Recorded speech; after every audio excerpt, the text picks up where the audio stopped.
Good day, everyone. Welcome to Global Government News. Today is August 28th, 2010. I'm Darko, and this is the War on Terror, Liberty, and Sovereignty news segment. This first one up is about Beck, our man, Glenn Beck, a real conservative, a man's man. Help us restore traditional American values. And he has tears on his face. The guy means it. But I don't watch a show. I think I've watched a show maybe once when I first started getting into politics, which was actually not too long ago. It was in 2006. I didn't have a freaking clue about what was going on with politics. And yet here I am just 4 years later, and now I realize that it's all a scam. It's all fraud, a scheme, whatever. And, you can sit there and cry all you want, but it's not going to help people. It's not going to help struggling people out there that really are hurting bad. And, the usual rhetoric of conservatism and that, it's not going to help you because all you're going to get is neoconservatism, really. And that's how I see it. Maybe I'll be wrong. Maybe we'll go in and the government will shrink and there'll be this, expansion of freedom in the next 20 years. But I think if that happened, it would really catch a lot of people off guard. And it's not about being pessimistic or optimistic. It's about looking around and see what's going on, and you can see it. And so here it says, conservative commentator Glenn Beck and Tea Party champion Sarah Palin appealed Saturday to a vast, predominantly white crowd. You like that? A predominantly white crowd. That's very important, you see, because this is about helping to restore traditional American values. Well, what is the point of this piece? Well, it's to say that American values are about being white. And, I don't agree with this, but I know how the powers that be and their little minions, such as these little CBS News and Wall Street Journal and Fox News and all of them, and I've read from Time Magazine too about the Tea Party being racist, and they're actually now considered terrorists. And so if you go down this road, all I have to say is be careful, because it is no joke. We're all of our information, our emails, is put in a database. Are we a threat to them? Well, most of us probably aren't, because we don't know what the hell's going on.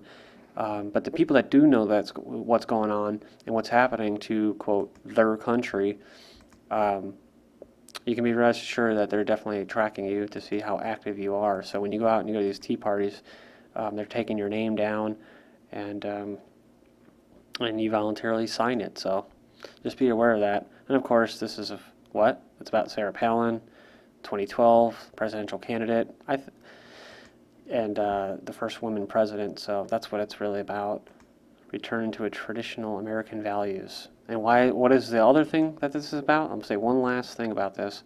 It's about the whole Muslim thing right now.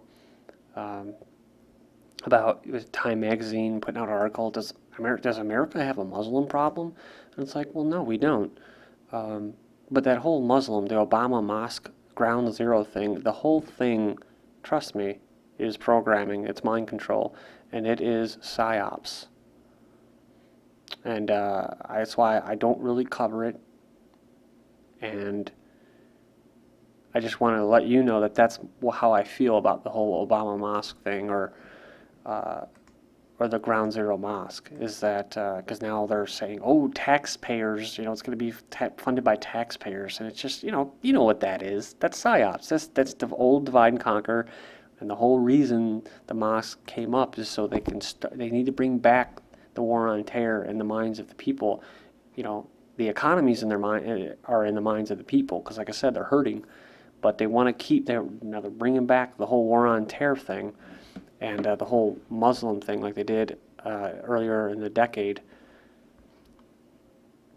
which usually means it's indicating a real big 9/11 type false flag. But, God, I hope that doesn't happen. Speaking of psyops and false flags, Danish Navy helicopter foils pirate attack off Somali coast. Yes, those big bag pirates that are just, a huge threat to these huge ships. And says a helicopter from a Danish warship under NATO operational control foiled a pirate attack Saturday on a merchant vessel on the Gulf of Aden, a Danish Navy spokesman said.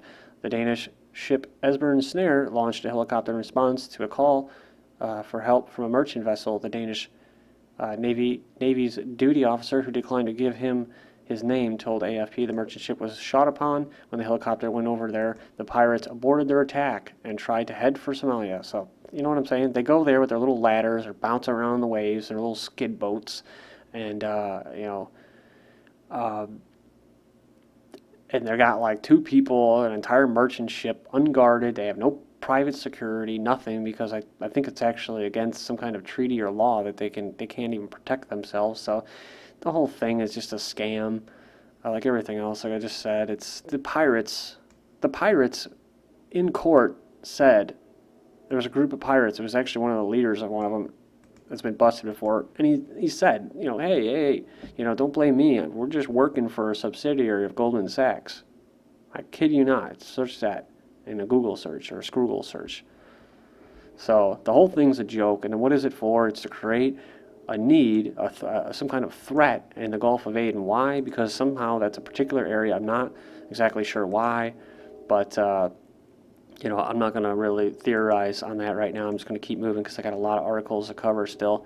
But whatever it is, they had the Navy, the Russians and the Chinese created their own Navy, a Russian-Chinese Navy strike force specifically for this. So just hearing about how Africa is basically fought over by the Russians, the Chinese, and the West, the U.S., Western Europe, and Israel, I'm pretty sure that that's what it's about. It's about domination or control of trade routes and that. So, okay, yeah, I definitely have to pick it up here, but it says Afghanistan war logs, WikiLeaks war logs posting, quote, will lead to free speech ruling. So you like that, guys?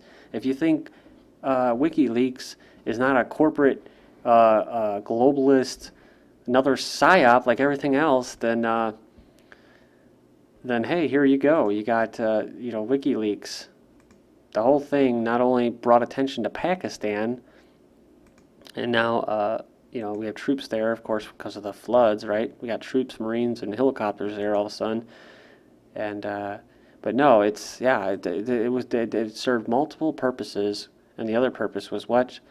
To chill free speech. So now look at U.S. Supreme Court likely to have to rule on an issue of balancing national security and freedom of speech, says judge. See, we gotta pull back freedom of speech, because it could be a threat to our national security, right? The bad guys are gonna come get us. Yeah, the terrorists are gonna remotely control your car. No. I think that would be the government that would take control of your car before the big bad terrorists or smelly pirates. It says U.S. Supreme Court Justice Sonia Sotomayor has said the court is likely to have to rule on the issue of balancing national security and freedom of speech due to WikiLeaks posting a cache of U.S. military records about the Afghan war. And like I said, I didn't say this video, but everybody kind of knows or should know that there was nothing new in those documents that were leaked. Sotomayor said the incident, which has been condemned by the Pentagon, was likely to provoke legislation in Congress that would require judicial scrutiny. So check out that link. It'll be posted. All these links, as always, will be posted. Secret CIA memo on WikiLeaks is not very revelatory or I've never seen that word before. Reporting from Washington, and this is from the LA Times, the latest U.S. government document posted by WikiLeaks is marked secret, but it contains no new revelations, startling or otherwise. It's a CIA memo that reads like the musings of a Washington think tank, pondering what might happen if the U.S. began to be perceived as an, quote, exporter of terrorism as a result of attacks mounted abroad by homegrown radicals. The conclusion, it would not be a good thing. It said WikiLeaks won fame and notoriety after releasing gun camera videos of U.S. helicopter attacks in Iraq, and more recently about 75,000 classified military documents detailing operations in Afghanistan. This next one's from Reuters. Afghan leader rejects report key aid paid by CIA. A U.S. newspaper report that said a key national security advisor to Afghan President Hamid Karzai was being paid by the CIA in an insult to Afghanistan aimed at discrediting Karzai's government, his office said on Saturday. And this is kind of weird because wasn't it just Karzai that basically expelled all private contractors in the country? Citing Afghan and the U.S. officials, the New York Times reported Thursday that Salehi, who is under investigation for allegedly soliciting bribes, appears to have been paid by the U.S. spy agency for many years. Afghan's government considers such an assertion an insult. A statement from Karzai's office said, "We strongly condemn such irresponsible publicity which creates suspicion and doubt and discredits officials of our country." Says this Salehi was arrested by Afghan police in a dawn raid in July as part of investigations into corruption, a major source of tension between Karzai and his U.S. backers, but was released after the Afghan leader intervened. Again, from Reuters, NATO forces fight off Taliban attacks on Afghan bases. Foreign and Afghan troops killed 24 insurgents as they fought off pre-dawn attacks on 2 bases in eastern Afghanistan on Saturday, officials said, with the Taliban saying suicide bombers, the fighters. That doesn't even make it. With the Taliban saying suicide bombers, the fighters. I think that's a typo. That just doesn't sound right. The next one up is militants in U.S. uniforms storm 2 NATO bases. Says American Afghan forces repel militants near Pakistan border. 3 U.S. service members killed in separate violence. U.S. and Afghan troops repelled attackers wearing American uniforms and suicide vests in a pair of simultaneous assaults before dawn Saturday on NATO bases near the Pakistani border, including one where 7 CIA employees died in a suicide attack last year. That right there just didn't seem right to me either. That seemed like a false flag, because right after I posted a video where it said CIA vows revenge killings, and they did. I mean, they just slaughtered a bunch of people with drones. So a lot of civilians were. Civilians get killed every day in Pakistan and Afghanistan from drones, but I think there was just more than usual right after that attack. So the raids appear part of an insurgent strategy to step up attacks in widely scattered parts of the country as the U.S. focuses its resources on the battle around the Taliban's southern birthplace of Kandahar. This is gunmen attack Pakistani government buildings. Gunmen have launched an attack on Pakistani government buildings near the U.S. consulate in the country's northwestern city of Peshawar. That also seems like a false flag. Anything with ISI seems like it, dude. Like the Mumbai bombing. The next one, Obama says Iraq war is ending. His promise is kept. Look at this. President Obama said on Saturday Iraq could, quote, chart its own course. Yeah, even though I just heard today that there is no government. And told Americans the drawdown of U.S. troops helped fulfill a promise he made during the 2008 presidential campaign. And if you believe that, go back to sleep. Fidel Castro claims Osama bin Laden is a U.S. spy. Former Cuban president says 9/11 mastermind is in the pay of the CIA and cites WikiLeaks as a source. Says Fidel Castro has more reason than most to believe conspiracy theories involving dark forces in Washington. After all, the CIA tried to blow his head off with an exploding cigar. Like that. And he was just talking about Bilderberg last week, facing prison for filming U.S. police. When police arrested Anthony Graber for speeding on his motorbike, the 25-year-old probably did not see himself as an advocate for police accountability in the age of new media. But Graber, a sergeant with the Maryland Air National Guard, is now facing 16 years in prison, not for dangerous driving, but for a YouTube video he posted after receiving a speeding ticket. Leaked CIA memo cites U.S. Jews among exporters of terrorism. WikiLeaks releases a CIA memo titled, "What if foreigners see the United States as an exporter of terrorism?" in which American Jews in Israel was one of the 4 groups mentioned. Next one up is man sentenced to join military after threat. A judge sentenced a former Faulkner University student to join the military and perform community service for a post he made on Facebook that led to a campus lockdown. Freedom, guys, freedom. This is the war on terror, liberty, sovereignty. U.S. military wants to exert influence over private security infrastructure. And as the Eastern powers start to rise and the Western powers decline, Russian subs stalk Trident, echo of Cold War. Russian subs hunting down British Vanguard boats and return to Cold War. India deploys more troops in Kashmir. Israel on the decline. Israel fire injures 2 Palestinians. U.S. media giving rise to Islamophobia. Mexican massacre investigator found dead. Full body scan technology deployed in street roving van. Thank you, everyone. Take care.